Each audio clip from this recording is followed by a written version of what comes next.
Mister Shastri, आपने mister Rathore के विरुद्ध घूसखोरी की कंप्लेंट की थी। जी हाँ, राठौर मुझसे रजिस्ट्रेशन अमाउंट कम करवाने के लिए 20,000 रुपए की रिश्वत मांग रहा था। इसीलिए मैंने मिस्टर नटराजन को गवाह बनाकर उनके बॉस के सामने कंप्लेन करने को कहा। दरअसल मैं रजिस्ट्रार ऑफिस इसीलिए आया था और अचानक जोशी से टकरा गया। राइट, और आपने कहा था कि आपने इनके हाथों में केवल लाइटर देखा और कुछ नहीं था इनके हाथ। नहीं, और कुछ नहीं था। पर आपने तो ये साबित कर दिया ना कि मिस्टर जोशी के हाथ में लाइटर के साथ साथ एक मिट्टी के तेल से भरी बोतल भी थी। एक्सक्यूज मी, काय से भरी बोतल? मिट्टी के तेल से। राइट। मिस्टर शास्त्री, नटराजन साहब का कहना है कि आप सुबह से वहीं थे रजिस्ट्रार ऑफिस में। कहाँ बैठे थे आप? मिस्टर राठौड़ की टेबल पर? हाँ जी।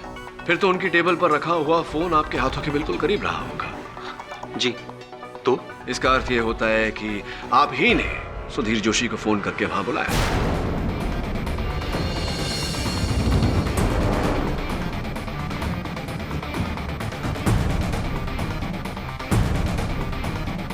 मैं भला ऐसा क्यों करूंगा? मैं तो मिस्टर जोशी को जानता तक नहीं। मेरी उनसे क्या दुश्मनी? हाँ, लेकिन मिस्टर राठौड़ से तो दुश्मनी थी आपकी। देखिए, मैंने उस टेबल से किसी को भी फोन नहीं किया। मिस्टर शास्त्री, रजिस्ट्रार ऑफिस में आग आप ही ने लगाई और आप ही ने सुधीर जोशी को फंसाया है। कबूल कीजिए। किस बिना पर मिस्टर पाठक? योर ऑनर, उस रात जो व्यक्ति तात्या के घर केरोसिन और बोतल मांगने गया था, उसने केरोसिन को मिट्टी का तेल कहा। योर ऑनर, यहां मुंबई में बहुत कम लोग हैं जो केरोसिन के लिए मिट्टी के तेल शब्द का इस्तेमाल करते हैं।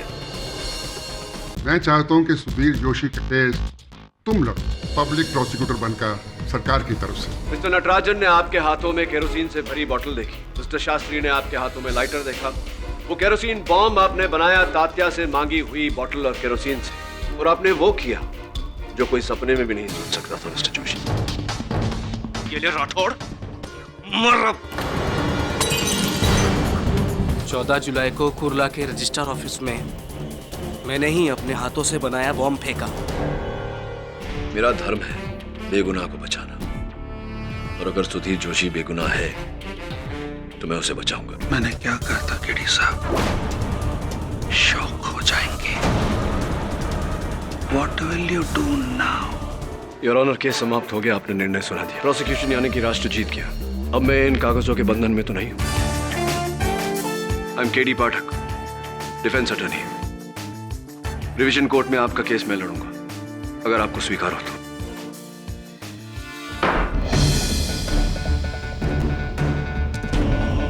कुछ करो सूरी साहब, कुछ करो। अब तक तो पचोरी की वजह से आपको और हमारे को कटघरे में नहीं आना पड़ा, पर अब ये केडी हमें अदालत में जरूर घसीटेगा।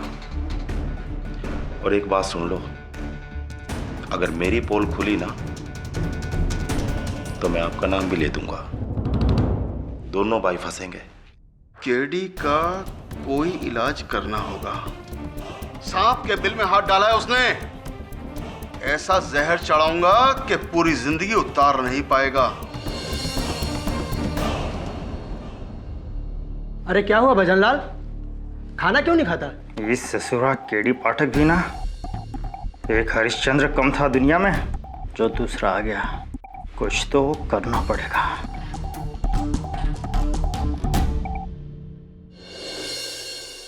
अच्छा खासा केस खत्म हो गया, पर इस केडी पाठक की वजह से ये लोग फिर मुझे घसीटेंगे। क्यों पड़ा मैं इन सब में? क्यों?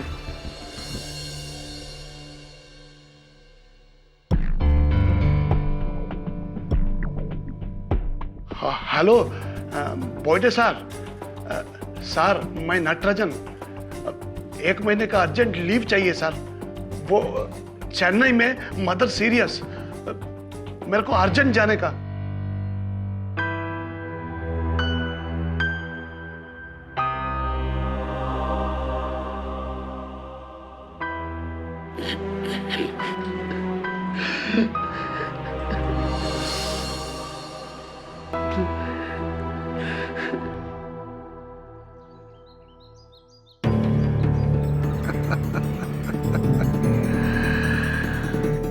आगे जाके लड़ना हैगा केडी साहब, लड़िए, किधर भी जाके लड़िए, सुप्रीम कोर्ट में जाके लड़िए। हमारा काम तो खत्म हो गया हैगा, हम तो चले अपने गांव अमरौली। Good bye. अरे पाठक साहब, हमको यहाँ क्यों बुलाया हैगा? हाँ? वो सारा का सारा केस तो खत्म हो गया हैगा, हमारा काम तो खत्म हो गया हैगा, हम तो अपने गांव अमरौली जा रहे हैंगे। हाँ, अगर आपने ये केस पहले ठीक तरह से लड़ा होता तो शायद आप आज अमरौली जा रहे होते, यहाँ न खड़े होते। पिछली बार हमसे क्या गलती हो गई? पूरा का पूरा केस तो एक तरफा था, और आप जैसे राम हो तो रावण का कोई बचाव कर सकता है क्या? बताइए। इस हिसाब से तो फिर आपका भी यहाँ आज बचाव होना कठिन है पचौरी साहब।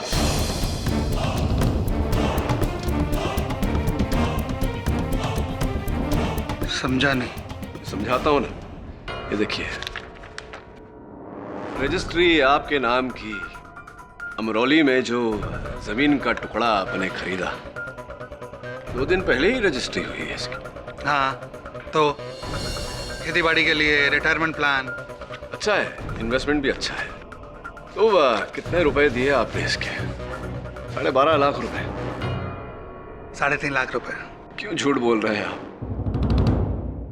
श्यामलाल बिश्त जी जिनसे आपने ये जमीन खरीदी, उनका लिखित बयान जज साहब की मेज पर रखा हुआ है, जिसमें ये लिखा हुआ है कि आपने 12.5 लाख नकद कैश देकर ये जमीन उनसे खरीदी।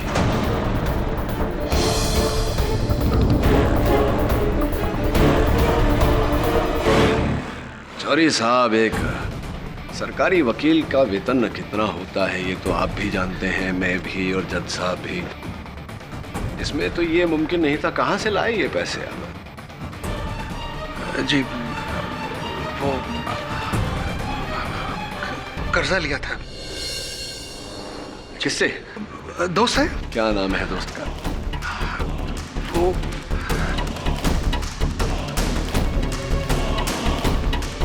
पंकज पंचामिया।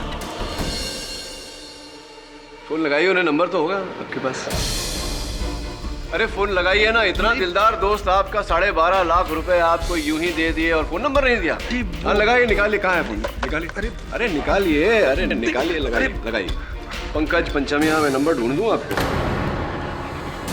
नहीं। हाँ, ये लीजिए, डायल किया। बात करिए, धन्यवाद करिए पैसों के लिए।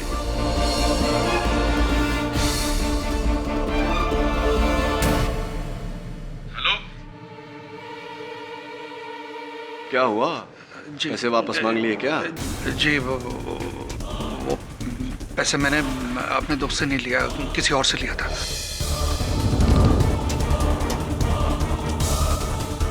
अच्छा, किसी और से लिया? किससे लिया आपने? किससे लिया पचौरी साहब? किससे लिए पैसे आपने? बिल्डर सूरी साहब से।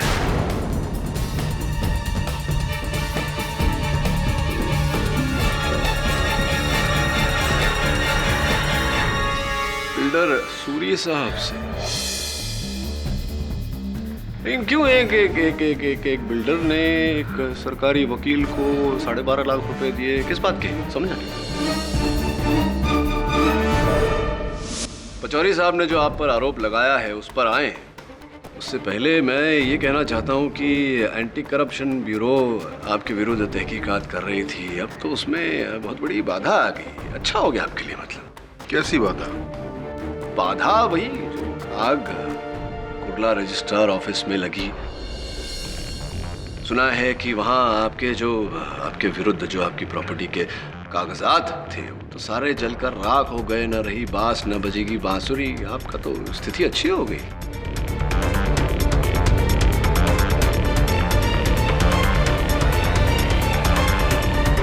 पर वो आग तो इस आदमी ने लगाई है।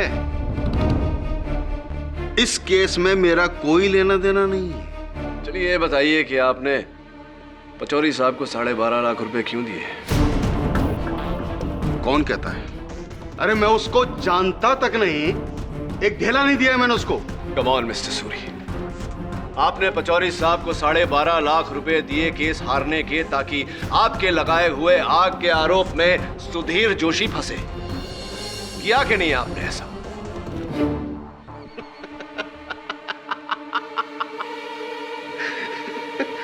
कुछ भी बोले जा रहे हैं केडी साहब। मतलब आप ये कहना चाहते हैं कि वो आग लगवाकर मैंने लोगों को मरवा दिया? जी केडी साहब, मैं कानून बहुत अच्छी तरह से जानता हूं और पढ़ा है। बिना सबूत के एक इल्जाम नहीं लगा सकते आप मेरे पर। मिस्टर पाठक, आप तो बड़ी तेजी से रंग बदल रहे हैं। भूल गए कि आप ही ने मिस्टर जोशी के खिलाफ सबूतों और गवाहों की लंबी लिस्ट खड़ी की है, जिसकी वजह से फांसी के फंदे से बचेंगे नहीं है। फंदा तो मुझे इस केस पर लगता नजर आ रहा है दुबास sir. Please take a seat, allow me to explain. जी सर, मैंने मिस्टर जोशी के हाथ से वो लाइटर गिरते हुए देखा था।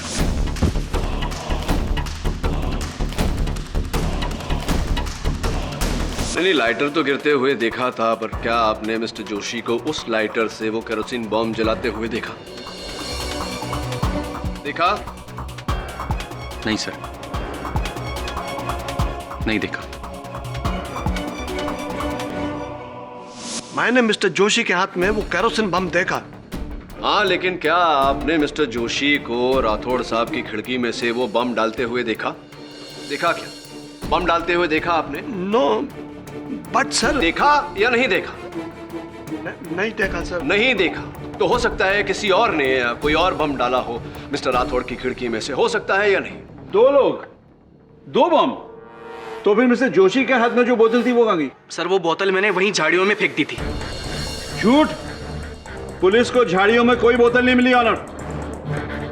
बम एक ही था जो मिस्टर जोशी ने अपने घर में बनाया था योर ऑनर। उनके बच्चे का टी शर्ट इस बात का सबूत है। T shirt your honour, T shirt के बारे में पूछने के लिए मैं मिस्टर सुधीर जोशी की धर्मपत्नी मयूरी जी को कटघरे में बुलाने की अनुमति चाहता हूँ। अनुमति है। पिछली बार मैंने आपसे पूछा था कि ये कपड़े का टुकड़ा आप पहचानती हैं या नहीं, और आपने कहा था कि ये तो मेरे ही बेटे आदर्श की टी शर्ट का टुकड़ा है। पर ये बड़े तिकड़े कसं काय गेलं? जी हाँ, वो मेरे ही बेटे आदर्श के टी शर्ट का टुकड़ा है। क्षमा चाहता हूँ, पिछली बार एक प्रश्न आपसे पूछा नहीं था, इस बार पूछ लेता हूँ। ये टी शर्ट नया था या पुराना? जी नया है, 1 हफ्ते पहले ही खरीदा था। बस 1 हफ्ते पुराना, almost brand new. Your honour, अगर कोई पिता अपने बेटे का टी शर्ट नष्ट करके अपने ही किसी उपयोग में लाना चाहता है तो वो अपने बेटे की पुरानी टी शर्ट यूज करेगा, ना कि नहीं। और ये टी शर्ट योर ऑनर बिल्कुल नया था। तो क्या आप कहना चाहते हैं कि ये टी शर्ट किसी और ने चुराया? क्या बात है दुबास सर, आपने तो मेरे मन की बात पढ़ ली। आप पहली मंजिल पर रहती हैं? जी। कपड़े कहाँ सुखाती हैं आप? खिड़की के बाहर। खिड़की के बाहर, तो इसका अर्थ ये हुआ कि बहुत आसान है किसी के लिए वहां से आपके कपड़े चोरी करके ले जाना। जी हाँ, हो सकता है।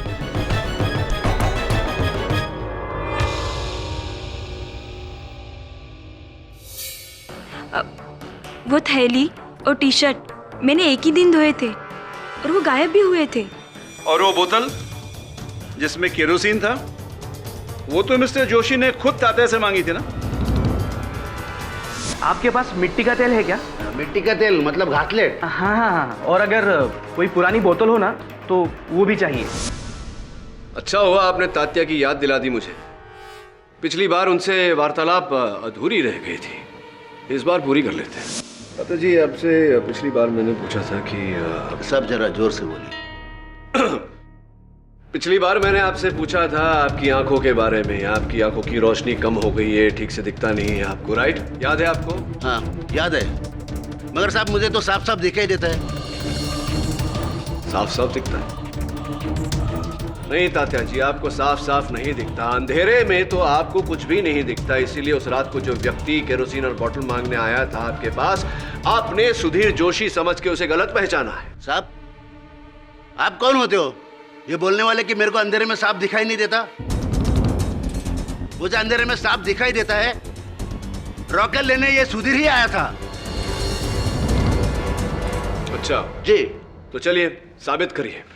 योर ऑनर, मैं अदालत से दरख्वास्त करता हूं कि कुछ समय तक अदालत की बत्तियां बंद कर दी जाए। Permission granted. Thank you your honour. Lights off please. आइए।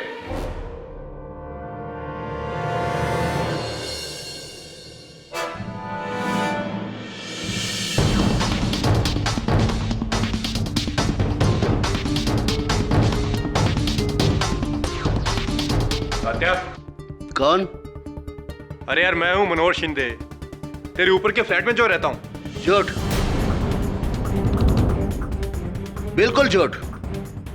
मैंने तुम्हें पहचान लिया। तुम मनोहर शिंदे नहीं हो। तो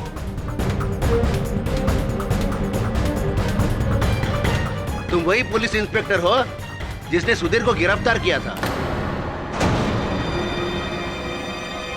मैं तुम्हारा चेहरा साफ साफ देख सकता हूं। तुम हो inspector Dave.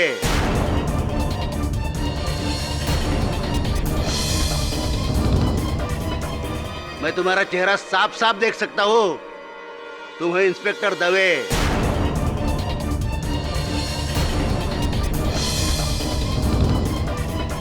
Lights on please. Thank you mister Pathak for your experiment. Tatya ने जब 15 फुट दूरी से अंधेरे में इंस्पेक्टर दवे को पहचान लिया, तो उस रात अपने घर के दरवाजे पे 2 फुट की दूरी पे क्या वो मिस्टर जोशी को नहीं पहचान पाते?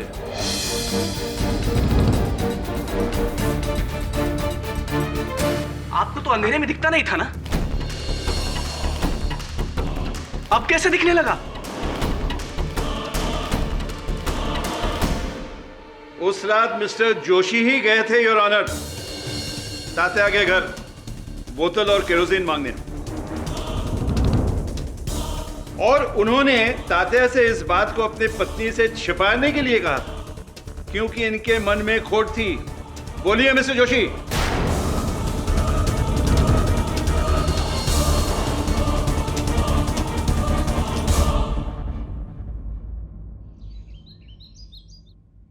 केरोसिन। उस रात सिर्फ 3 फुट की दूरी से तात्या मुझे नहीं पहचान सके थे, सिर्फ 3 फुट।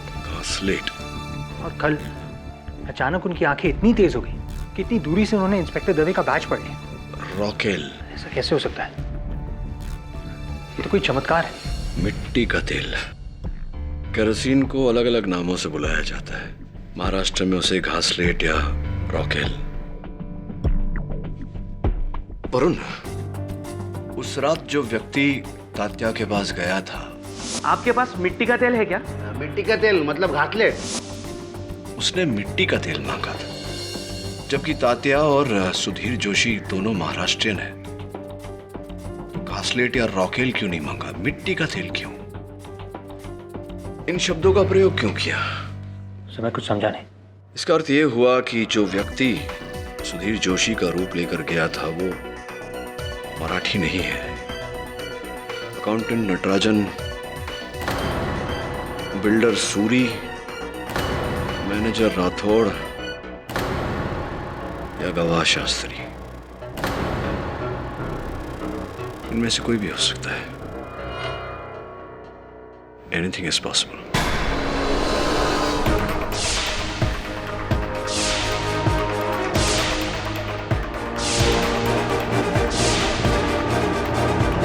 और उन इस केस पर रोशनी तभी पड़ेगी जब हमें यह पता चलेगा कि तात्या की आंखों की रोशनी लौट कर कैसे आ गई।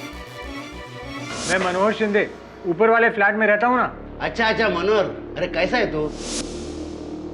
बिल्कुल ठीक। तू मनोहर शिंदे नहीं है तो फिर घर के अंदर कैसे आ रहे? तुम्हें अंधेरे में ठीक से दिखाई नहीं देता है ना तात्या? आप कौन होते हो ये बोलने वाले कि मेरे को अंधेरे में सांप दिखाई नहीं देता? मुझे अंधेरे में सांप दिखाई देता है। रॉकेल लेने ये सुधीर ही आया था। समय उससे मिलता हूँ, शायद कुछ पता चल जाए। या डू दैट। Right sir.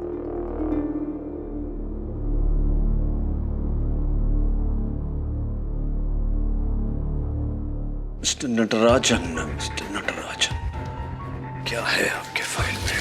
क्या कहती है आपकी फाइल? नटराजन, तुम्हें किसने कहा कि मेरी आंखें पहले से ठीक नहीं थी? मेरी आंखें तो पहले से ही ठीक थी। नहीं दादा, तुम्हारी आंखें पहले ठीक नहीं थी। तुमने रातों रात कैटरैक्ट का ऑपरेशन करवाया। ये तुम्हें कैसे पता चला? ये मोटा काला चश्मा, ये आई ड्रॉप्स जो ऑपरेशन के बाद आंखों में डाली जाती है। बोलो तात्या, सच बोलो। मैंने 3 दिन पहले आंखों का ऑपरेशन किया है। फिर ये बात तुमने अदालत में क्यों नहीं कही? नहीं कह सकता। जिसने मुझे मेरा ये ऑपरेशन करवाया है उसने मुझे धमकी दी है कि मैं अगर किसी से कुछ कह दूंगा तो वो मुझे जान से मार देगा।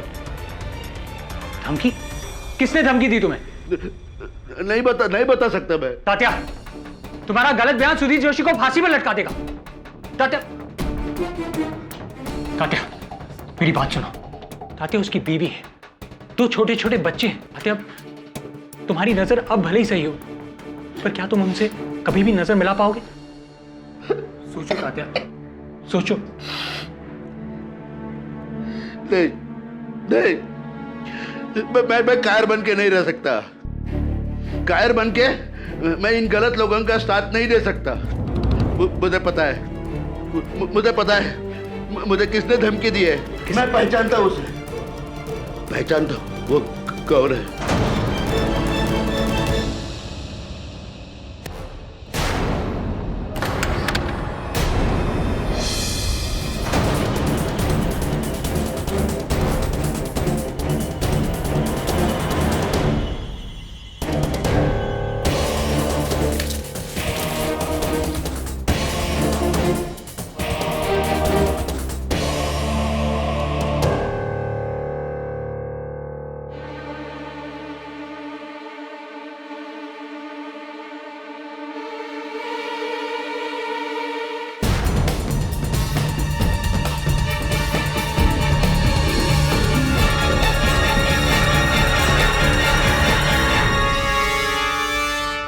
स्वीकार कीजिए वचन सिंह जी कि आप ही ने मेरे ऑफिस में वो केरोसिन बॉम्ब फेंका था। ये बम हमने नहीं फेंका साहब, कसम से। तो फिर उस बोतल पर आपकी उंगलियों के निशान कैसे आए? वो और केवल इतना ही नहीं योर ऑनर, मेरे ऑफिस की बाहर की दीवार पर इन्हीं के पंजे का निशान पाया गया है। ये रही फिंगरप्रिंट की रिपोर्ट। क्यों किया आपने ये कांड, बताइए।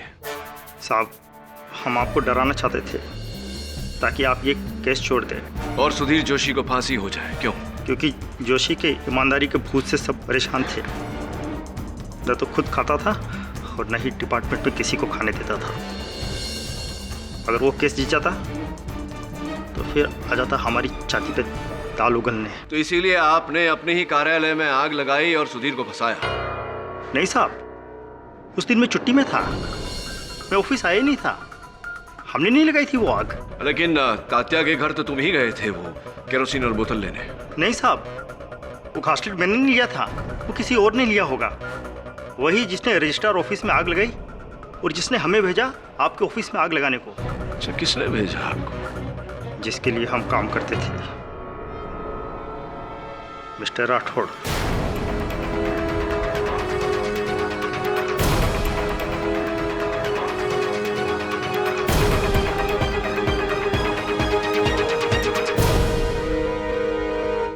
झूठ बोल रहे हो है यो नमक हराम।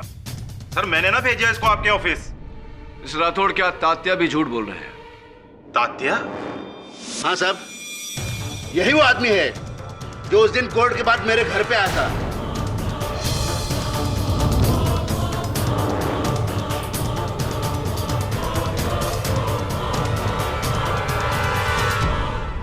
केड़ी को पता चल गया है कि तेरी आंखें कमजोर हैं बुड्ढे, और उस रात को तूने जोशी को नहीं किसी और को देखा था। इससे पहले कि अगली पेशी में ये बात वो सबके सामने उठाए, ये ले पकड़। आज ही रात को मैं तेरी आंखों का ऑपरेशन करवा के इन्हें ठीक कर दूंगा। और सुन, इस बात का जिक्र अगर तूने किसी के सामने भी करा तो यहीं आके मारूंगा। जान से अदालत में मैं केडी को गलत साबित करना चाहता हूं, समझा? अरे घूर क्या रहा है? तेरी वजह से मैं इस जोशी को नहीं फंसाने वाला। जा, क्या करना है ना वो कर ले। सुधीर बेटा, मुझे माफ कर देना सुधीर बेटा। मैंने ही तात्या को धमकी दी और भजन सिंह को वो बम दिया था आपके ऑफिस में फेंकने को।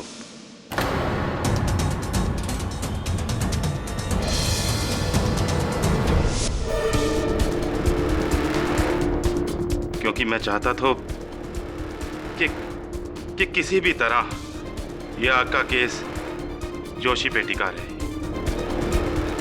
क्योंकि अगर ये केस उससे हटता तो बात माथे पे आ जाती।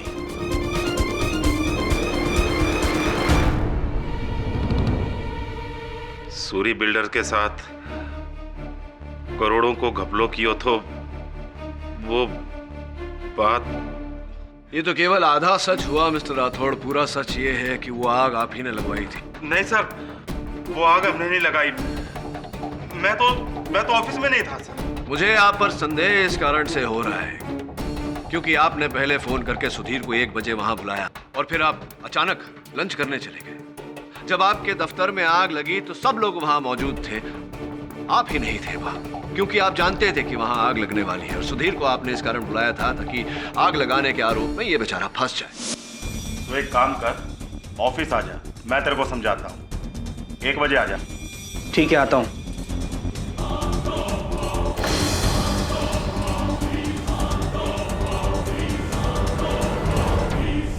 नहीं सर, मैं सच्ची में लंच पे लेट हो गया था और मारे को तो पता नहीं था कि सुधीर ऑफिस आने वाला है। झूठ मत बोलिए मिस्टर राठौड़।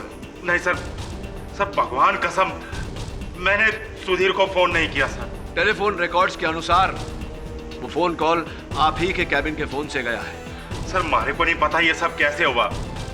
किसी और ने किया होगा मेरी टेबल से जब मैं ऑफिस में नहीं था। लेकिन तात्या के घर तो आप ही गए थे वो केरोसिन और बोतल लेने। नहीं सर, तात्या के घर मैंने गया घास लेट लेने। कोई और होगा सर। ये जोशी होगा। मारे को पता था कि ये आग का बिल मारे नाम पे ही फटेगा। सूरी, ये सब तेरी वजह से हो रहा है और अगर मैं फंसूंगा ना तो तेरे को भी नहीं छोड़ूंगा मैं। राठौर, अपने गुनाहों में मुझे मत फंसा। मिस्टर सूरी, आप बैठ जाइए। मेरा गुनाह दिखाऊं अदालत को? तेरे जाली एग्रीमेंट की डुप्लीकेट कॉपी दिखाऊं? मिस्टर सूरी, अब भ्रष्टाचार के आरोप से तो आप बच नहीं सकते और ये रजिस्ट्रार ऑफिस में आग लगाने का आरोप जो आप पर... सर, मैंने आग नहीं लगाई है। मैं मानता हूँ कि राठौर के साथ मिलकर करोड़ों के कागजात का घपला मैंने किया है, पर वो कागज मैंने नहीं जलवाए।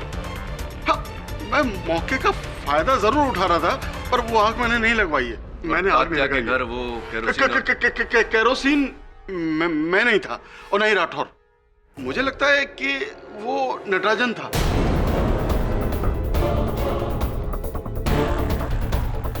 अच्छा, क्यों ऐसा लगता है? मुझे राठौर बता रहे थे कि पिछले महीने वो नटराजन की जगह किसी और को प्रमोशन देने वाले थे। ये बात सुनकर नटराजन ने राठौर के साथ झगड़ा किया और धमकी भी दी थी। मैं अपने ऑफिस में आग लगाएगा? And the reason is what? मेरे को प्रमोशन नहीं मिला। ये राठौर पागल हो गया। जोशी, तूने अच्छा किया इसके ऊपर बम फेंका। Well done. ऐसे लोगों के साथ ऐसे ही होना मांगता है। नटराजन, जितना पूछा जाए उतना ही बोलिए। ये बताइए कि जिस समय आग लगी उस समय आप अपने सीट पर नहीं थे, कहाँ थे आप? मैं वो लंच करने गया था। लंच पे गए थे? लंच तो आप घर से लाते हैं और रोज अपनी मेज पर ही लंच करते हैं। फिर जिस दिन आग लगने वाली थी उसी दिन आप अपने मेज पर नहीं थे। क्यों? क्योंकि आप जानते थे कि आग लगने वाली है, इसलिए दफ्तर से बाहर चले गए। मैं अपने चेयर पे इसलिए नहीं था क्योंकि मैं बोइडे साहब के पास गया था। क्यों? मिस्टर शास्त्री का एग्रीमेंट को लेकर। मिस्टर शास्त्री का एग्रीमेंट लेकर? हाँ सर, मिस्टर शास्त्री हमारा साहब बोइडे के पास कंप्लेंट लेके गया मिस्टर राठौड़ का, घूस मांगने का कंप्लेंट, और मैं विटनेस बनकर गया था उनके साथ। अब समझ में आ रहा है मुझे आपकी ऑफिस पॉलिटिक्स। कहीं ऐसा तो नहीं कि राठौड़ साहब से बदला लेने के लिए आपने अपने दफ्तर में आग लगाई हो? तात्या के घर से वो बॉटल, और क्या था बॉटल में? केरोसिन। नो नो, मैंने आग नहीं लगाया सर, आपको गलतफहमी है। मैं तो बोइडी साहब के पास में था, और आप मिस्टर शास्त्री से पूछ लो, वो सुबह से उस दिन हमारे ऑफिस में ही थे। मैं आग नहीं लगाया सर।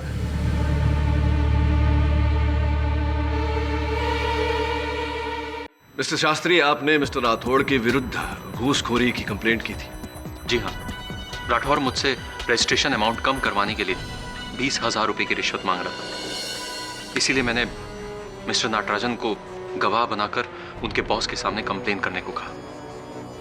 दरअसल मैं रजिस्ट्रार ऑफिस इसीलिए आया था और अचानक जोशी से टकरा गया। राइट, और आपने कहा था कि आपने इनके हाथों में केवल लाइटर देखा और कुछ नहीं था इनके हाथ? नहीं, और कुछ नहीं था। पर आपने तो ये साबित कर दिया ना कि मिस्टर जोशी के हाथ में लाइटर के साथ साथ एक मिट्टी के तेल से भरी बोतल भी थी। एक्सक्यूज मी, काय से भरी बोतल? मिट्टी के तेल से। राइट। मिस्टर शास्त्री, नटराजन साहब का कहना है कि आप सुबह से वहीं थे रजिस्ट्रार ऑफिस में। कहाँ बैठे थे आप? मिस्टर राठौड़ की टेबल पर? हाँ जी। फिर तो उनकी टेबल पर रखा हुआ फोन आपके हाथों के बिल्कुल करीब रहा होगा। जी, तो इसका अर्थ यह होता है कि आप ही ने सुधीर जोशी को फोन करके वहां बुलाया।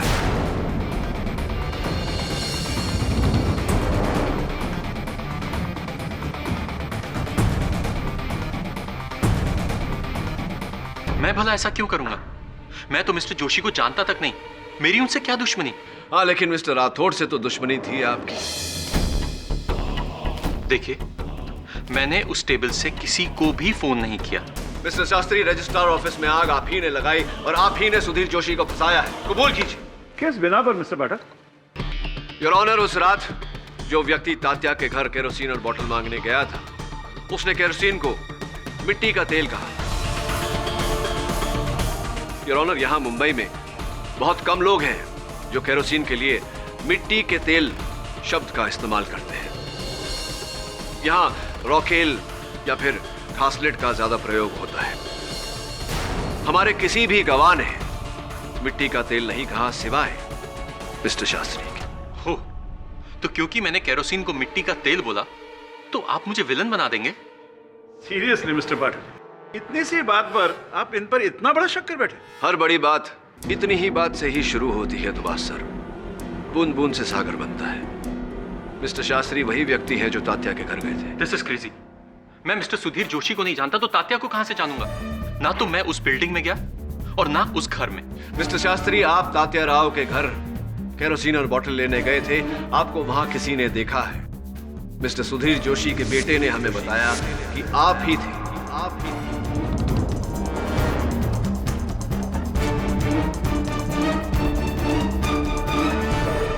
तो ये नई जानकारी आपको कैसे मिली और कब? ये जानकारी बहुत पहले से है मेरे पास दुबास सर। सुधीर जोशी के बेटे ने इन्हें ही देखा था उस रात। मैं नहीं था, मैं उस बिल्डिंग में गया ही नहीं। और देखिए, आप जबरदस्ती मुझे इस केस में क्यों घसीट रहे हैं? मैं सिर्फ एक गवाह हूं, सरकार की मदद के लिए यहां पर खड़ा हूं। और आप? लेकिन इस बच्चे ने इन्हें देखा कहां से? अपने दरवाजे की आड़ से। और उनका दरवाजा ठीक तात्या राव के दरवाजे के सामने है। आप ही थे मिस्टर शास्त्री। नामुमकिन। उस बच्चे को जरूर धोखा हुआ है। अगर आप उस बिल्डिंग में नहीं गए तो सुधीर जोशी का बेटा क्यों बोल रहा है कि आप ही थे तात्या राव के घर के सामने? देखिए, मैं बोल रहा हूं ना आपको, मैं वहां पर नहीं था। वो बच्चा झूठ बोल रहा है। बच्चे झूठ नहीं बोलते, झूठ आप बोल रहे हैं मिस्टर शास्त्री। आप गए थे उस रात तात्या राव के घर वो केरोसिन और बोतल लेने। आप ही ने केरोसिन को मिट्टी का तेल कहा था। आप ही ने फंसाया है सुधीर जोशी को। वो बच्चा झूठ बोल रहा है। मैं बोल रहा हूं ना आपसे। जब बच्चा कह रहा है कि उसने आपको तात्या राव के दरवाजे के सामने देखा था, आप कह रहे हैं कि वो आपको देख नहीं सकता। क्यों ऐसा कह रहे हैं आप? ये हो ही नहीं सकता, क्योंकि मिस्टर जोशी का घर कॉरिडोर के उस तरफ है और बीच में बहुत बड़ी दीवार है और दीवार के इस तरफ तात्या का घर है। तो बच्चा दीवार के आर पार कैसे देख सकता है? बताइए।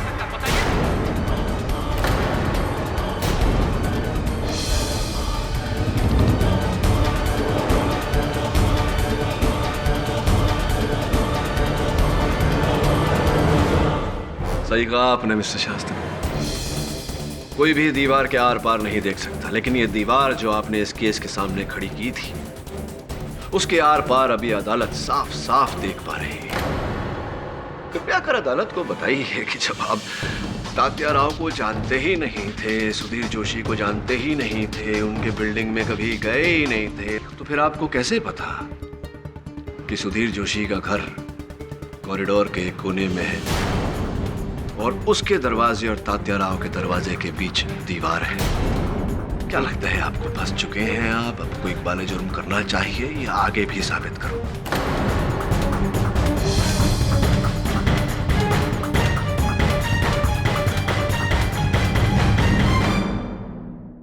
कई दिनों पहले जब मैं मिस्टर राठौर के ऑफिस में बैठा था अपने फ्लैट की रजिस्ट्री के लिए, तो उन्होंने मुझ पर जरूरत से ज्यादा टैक्स लगाया। जब मैंने एतराज किया तो उन्होंने मुझे धुतकार दिया। उसी समय मिस्टर जोशी वहां पर आए थे।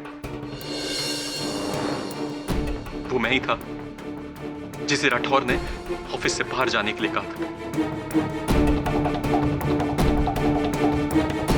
और बाहर जाकर मैंने राठौर और जोशी के बीच के झगड़े को सुना।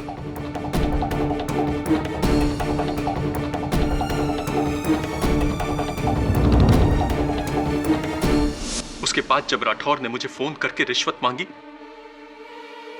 तो मेरा खून खौल गया। देख भाई, अगर तू अपनी रजिस्ट्रेशन और स्टैम्प ड्यूटी में कुछ कम करवाना चाहता है तो तेरे को खर्चा तो करना पड़ेगा।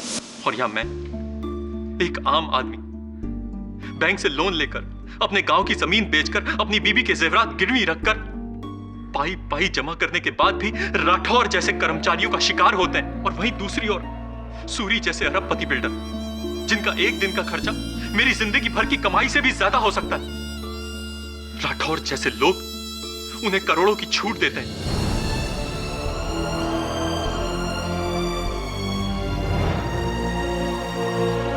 कब तक एक आम आदमी अमीरों और भ्रष्टाचारियों के बीच पिसता रहेगा?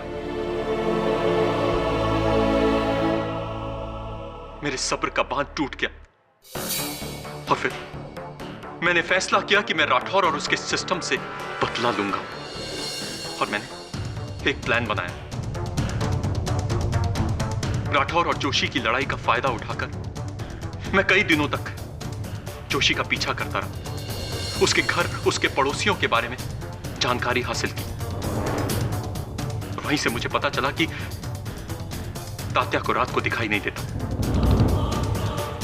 वो मैं ही था जो उस रात तात्या के घर में जाकर उनसे बोतल और मिट्टी का तेल मांगा।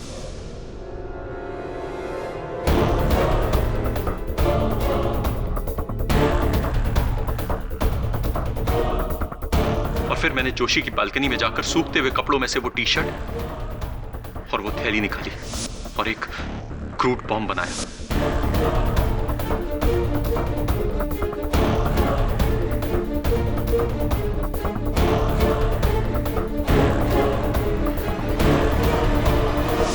वो मैं ही था जिसने राठौर की टेबल से उसकी आवाज में जोशी को फोन करके वहां बुलाया।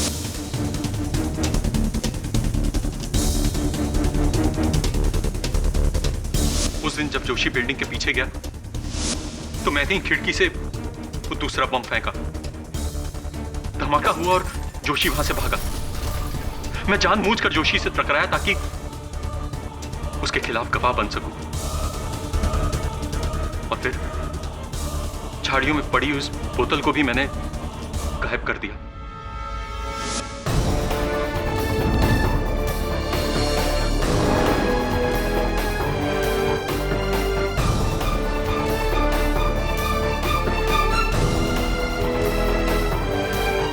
वो आग मैंने ही लगाई थी।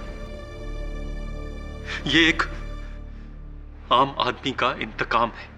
ये कैसा इंतकाम है आपका मिस्टर शास्त्री? आपकी लगाई हुई आग में कोई भ्रष्ट नेता, कोई भ्रष्ट बिल्डर या भ्रष्ट कर्मचारी नहीं मारा। जिन 13 लोगों की जान गई वो आप ही की तरह आम साधारण व्यक्ति थे। उनमें से भी कोई गांव में अपनी जमीन बेच कर आया था, कोई अपनी बीवी के जेवर गिरवी रख कर आया था। उनका घर बसने से पहले ही आपने उन्हें उजाड़ दिया। और फंसाया भी किसे? आप ही की तरह एक साधारण ईमानदार सज्जन सुधीर जोशी। ये इंतकाम नहीं मिस्टर शास्त्री, घोर अन्याय है, घोर अन्याय। The defence rests your honour. ये अदालत mister Suri, mister Rathore, mister Bhajan Singh को भ्रष्टाचार के आरोप में गिरफ्तार करती है और इन पर केस चलाने के लिए हुक्म देती है। और ये अदालत कुर्ला रजिस्ट्रार ऑफिस की आगजनी के केस में मिस्टर अभिक शास्त्री को दोषी मानती है। उसे 13 लोगों की मौत के लिए दोषी मानती है और दफा 302 के तहत उसे उम्र कैद की सजा देती है और मिस्टर सुधीर जोशी को बेगुनाह मानते हुए उसे बाइज्जत बरी करती है।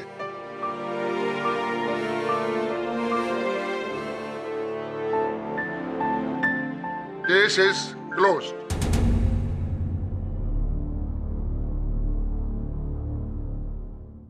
बधाई हो सुधीर। Thank you. जब तक आप जैसे वकील हैं मिस्टर पाठक, मेरा इस समाज पे विश्वास कायम रहेगा। हम आपका शुक्रिया अदा कैसे करें सर? भ्रष्टाचार के विरुद्ध अपनी ये जंग जारी रखकर इस समाज की अदालत का सबसे बड़ा केस हम केवल एकजुट होकर ही जीत सकते हैं। Am I right or am I right?